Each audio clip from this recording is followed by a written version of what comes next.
and I don't know about you, but I don't care if it's a hurricane or if it is raining fire, but you're not going to stop me from going to the polls on Tuesday. The people who are voting for Mitt Romney are in. They're in big time.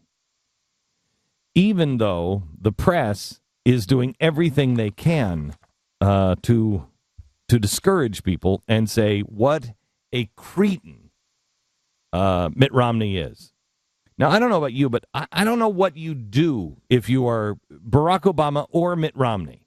Barack Obama's got to look presidential. The thing that you do, if I'm talking about politics here, a hurricane hits, you immediately, just do the right thing. You get to the Situation Room and you do everything you can to help the situation. And that just makes you look presidential because you're the president and you can take charge.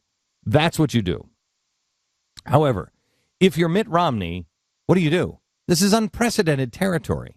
Nobody's ever done this before. We've never had a hurricane like this before, right before an election, never had a natural disaster. What do? Well, Mitt Romney was out, and he canceled his campaign events and instead said, if you're coming to this campaign event, just bring food, bring water, bring whatever you can, and we're going to ship it out to the places that need it. Now, here's Andrea Mitchell on MSNBC. Here's Mrs. Alan Greenspan on MSNBC yesterday. And then you've got the image of Mitt Romney doing what they say is not a campaign event in the same space they were going to hold a campaign event. They say they're making collections for hurricane and storm relief. Chris Alyssa, first to you. We checked with the Red Cross. The Red Cross said, well, they're always grateful for donations, that this is not what they need or want, that they always tell people, please donate money because we have our own packagers, wholesalers. They have their own distribution system. And to now get these canned goods from the Romney event in Ohio and have to first package it, use clothes, they have to clean, they can't go directly to victims. So what they need is donations of blood and donations of money. It does seem like a thinly veiled.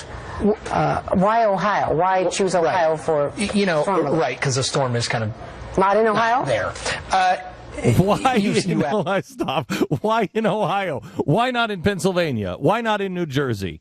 Why in Ohio? Well, he happens to be in Ohio. A, he has everything already set up in Ohio. B, and you can put it on a truck and ship it out.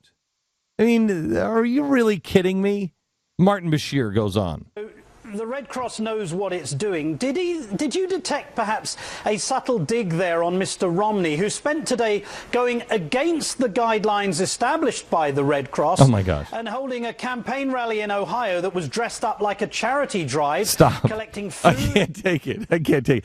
Going against the mandates of the Red Cross. God forbid you actually, as a citizen, take it on yourself. If you don't do what FEMA said, if you don't do what the Red Cross said, forget about it. Now, I have news for you. We've already loaded up trucks. Mercury One has trucks ready to go. As soon as the roads are clear, and it may be going out today, as soon as the roads were clear, we have trucks that were already loaded. What are you talking to me about? And we're doing it on our own. We don't need the Red Cross, and we don't need FEMA. That is the way Americans have always done it. But look, if you don't play game exactly the way that you're supposed to play in this big federal system, you're crazy. You're a dangerous individual. I swear to you, if MSNBC, if Jesus were running against Obama, and I know that's tough because then there'd be two messiahs running.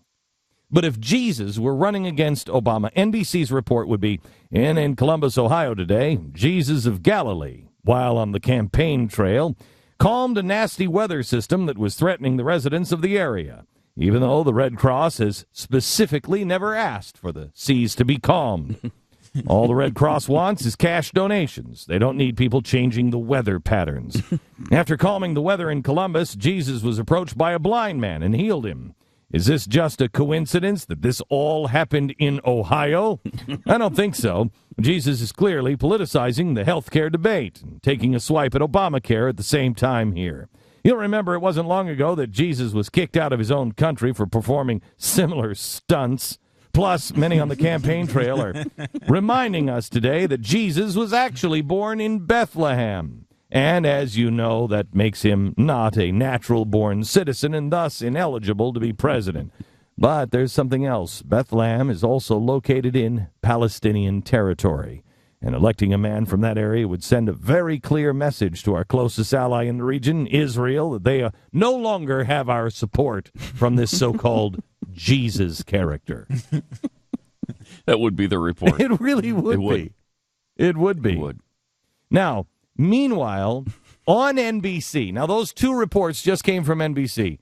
Not a peep was said about Barack Obama saying a couple of things. One, this on NBC. America's tougher, and we're tougher because we pull together, we leave nobody behind, we make sure that we respond as a nation, and remind ourselves that whenever an American is in need, all of us stand together to make sure that we're providing the help that's necessary. Okay. Oh. Okay, I'm going to throw word association here. When I say leave no one behind, what's the first word that pops into your head? Benghazi? I'm just saying, that may not be the one that you should use, Mr. President. Wow. We make sure we do. We never leave a man behind. Well, I mean, unless it's our ambassador or our Navy SEALs, and then they're on their own. Well, technically, he's right, though. He left 4 behind there. Yeah, So, didn't leave one man behind. No. Just 4 of them. And then, so no comment from NBC on that one, or on this incredible statement from the president on MSNBC. Do not figure out why we can't do something. I want you to figure out how we do something. I want you to cut through red tape. I want you to cut through bureaucracy. There's no excuse for inaction at this point. I want every agency to lean forward and to make sure that we are getting the resources where they need, where they're needed. To lean forward. What was amazing? At the exact same time he said lean forward. You know, the Chiron on MSNBC, they always have MSNBC, and then it switches to lean forward. Then it goes back to MSNBC. At that moment, at that precise moment, it switched to lean forward. I mean, lean amazing forward. I don't even know, and Americans don't even know what lean forward even. If lean forward means bend over, I think we got it. We got it from the United States government and the President of the United States. We understand your lean forward means bend over. Got it. I don't even know what lean forward means. No, it's one of the worst slogans ever conceived. Lean it means forward. The two things that happen when you lean forward, one is you bend over, and the other is you fall on your face. Yeah. It's so stupid, and no one says it, which is why it's so bizarre that the president would use it. It's not like it's a normal phrase that you just utter. You know what? We need to lean forward. Who's ever said that? No one says that. Only MSNBC. Only MSNBC. Yeah. And communists. I mean, remember the list of communists that have used lean forward and lean forward and the great leap forward and all of that crap. I mean, it's a very big progressive and communist phrase. And he's using, not to mention, he's the stupid MSNBC thing, but his own slogan is forward, which he's pushing in the middle of this disaster relief. Yes. And no one in the press seems to care. No one on MSNBC. Yeah. They're saying Mitt Romney is out raising stuff. He didn't have to do that.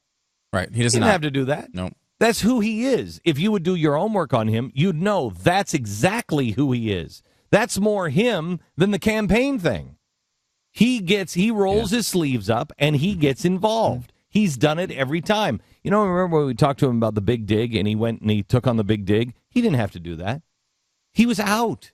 And I said to him, you got nothing to win here. You got nothing to win. Why would you do it? Because somebody has to do it.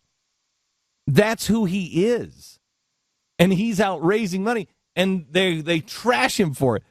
But he uses a campaign slogan and the MSNBC slogan in a massive press conference, and nobody says a peep? Yeah, think about this. Come I mean, on. Romney gets criticized because he is taking his most ardent supporters and asking them to divert their resources away from his campaign and to a tragedy. He gets criticized for that.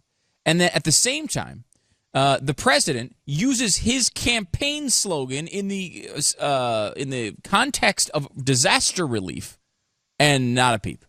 It's so, the double standard is so pathetic. It's not even worth mentioning, I guess, at this point. But man, that is a really overt example. I just example. can't wait for it to be over. Oh, I just can't wait for it to be over, and it's on Tuesday. We're now less than a week away. On Tuesday, you go out and decide. This is what we have been working for. I mean, think of this. Let's get some clarity here on this. Think about how far you came.